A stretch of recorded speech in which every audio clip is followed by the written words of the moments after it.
What is up, MMA fans? Welcome to my channel.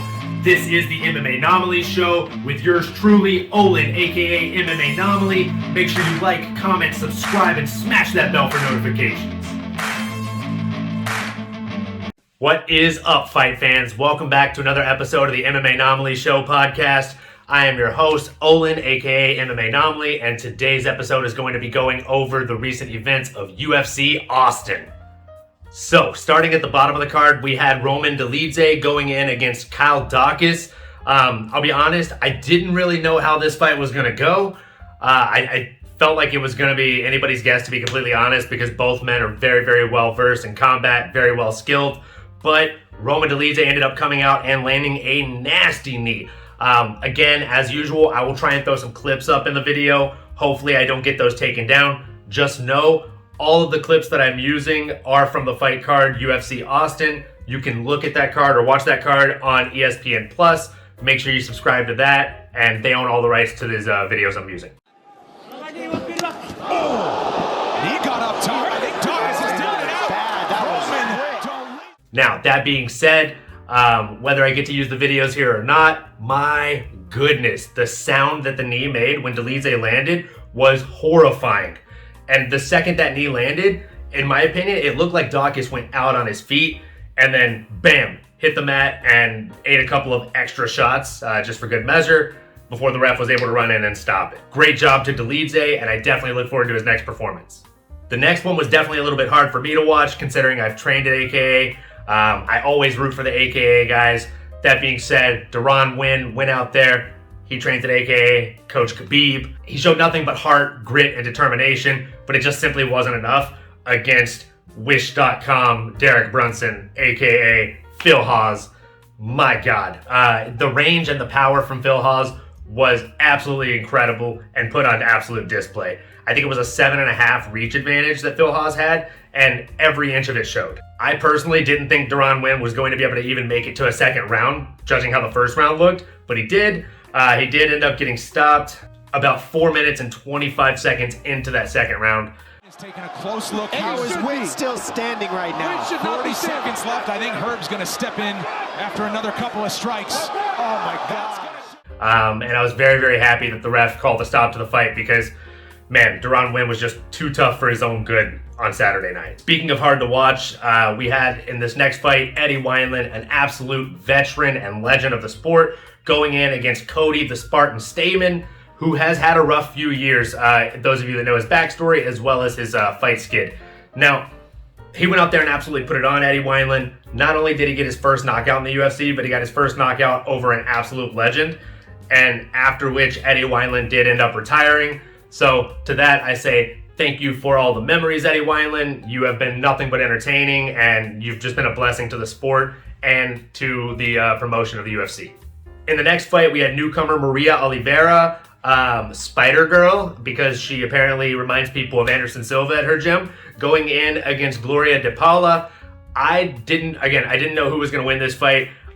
Didn't bet on it because I don't know enough about both women. However, I will definitely be paying attention to both women more closely after this fight. I will say Maria Oliveira, definitely super entertaining. She threw like almost 300 strikes. Nowhere near 300 strikes landed, but she's very entertaining, constantly pressuring forward, constantly throwing hard strikes. And in my opinion, she didn't so much look like Anderson Silva, but she did look like a vintage Lyoto Machida, the way that she was coming forward with her flurries, just honestly, very entertaining fighter to watch. Look forward to both of those women's next performance. Great win for Maria Oliveira. And let me know in the comments below if you agree with the judges on that one. Do you think Oliveira did enough to win that fight? Or do you think that it should have gone to Paula? In the next fight, we had a featherweight clash between Danny Chavez and Ricardo Hamos.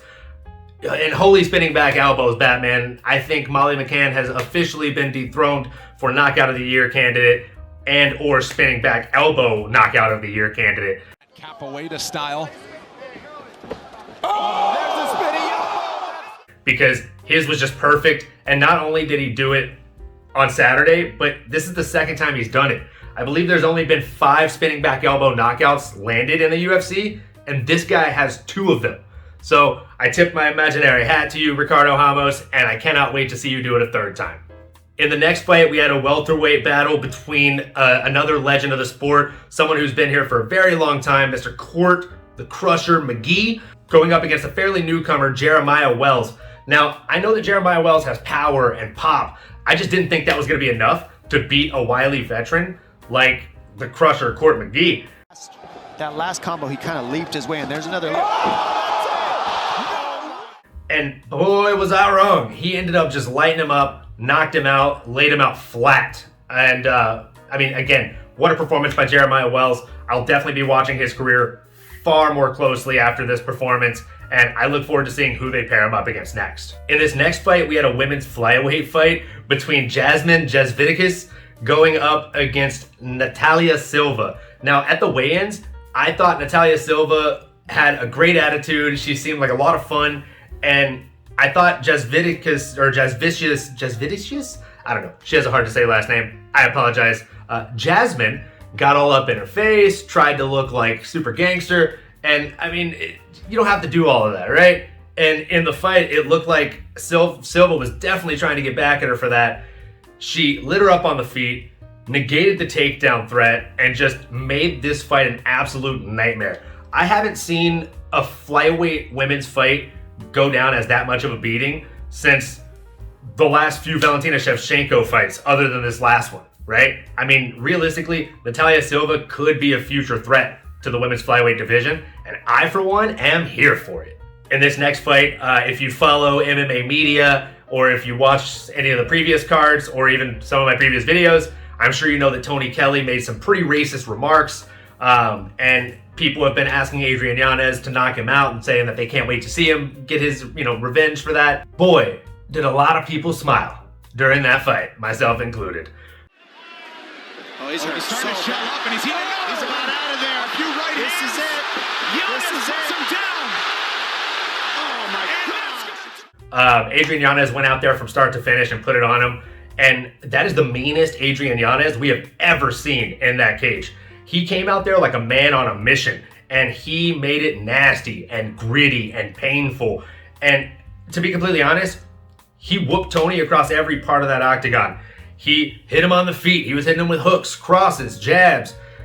As soon as he knocked him down, he came around and hit him. It looked like the ref tried to stop him, and he still got in a couple of extra little pocket shots.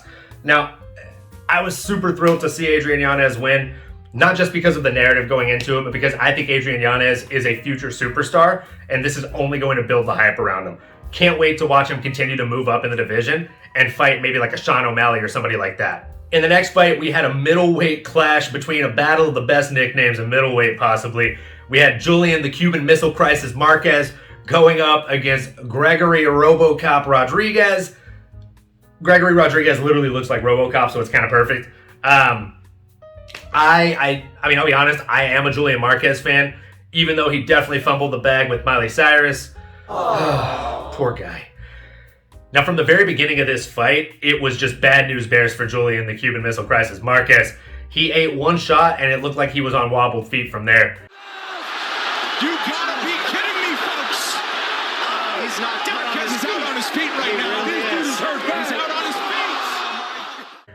his feet. He couldn't get his feet back underneath him after eating that big shot, and every shot after that landed, I don't know how many times he got knocked down, but if memory serves me correct, mind you, I drank a little bit last night during the fights, I feel like he got knocked down possibly like 4 or 5 times across the 3 minutes and 18 seconds that the fight lasted. So definitely a good stoppage from the ref. Hoping for a quick recovery from Julian Marquez, because he definitely took a lot of damage from RoboCop.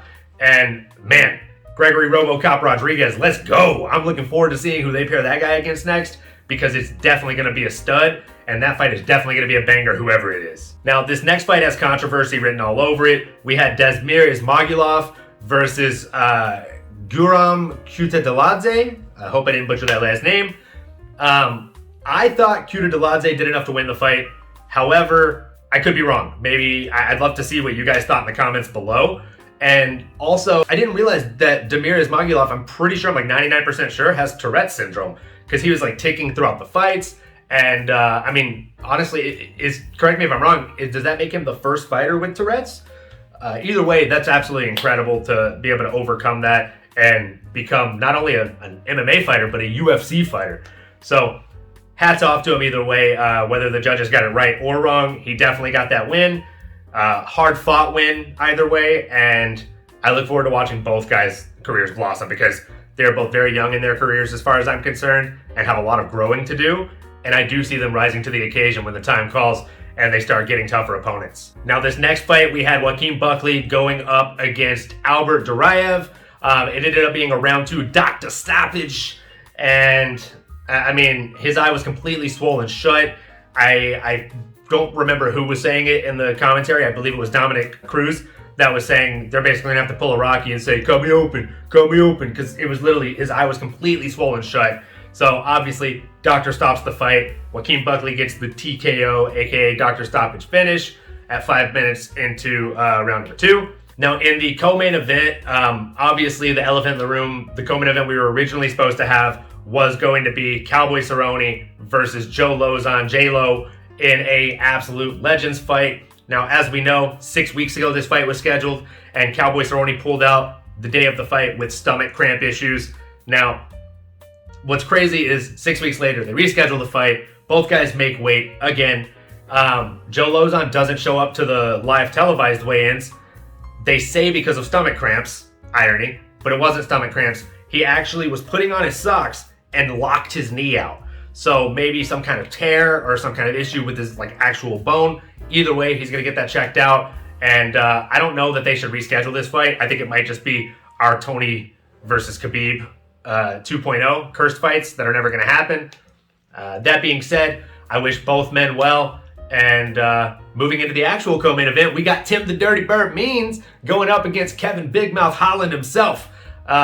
I love Kevin Holland. Big fan of Tim Means also, but I typically bet with my heart instead of my brain, and my brain was telling me Tim Means, my heart was telling me Kevin Holland. I ended up betting with my brain, and boy, did I freaking mess up, because Kevin Holland went out there, his striking looked better than ever. He looked so fast and crisp on the feet. The way that he was snapping the jab off, the way that he was landing every single thing with precision and accuracy and just speed and timing. Just everything was firing on all cylinders for Kevin Holland, and every single thing was just right on the money for Kevin Holland last night at UFC Austin. Not only did he end up winning this fight, but he won it via submission and just told Tim Means, welcome to the Darce side. He hit him with the Darce choke.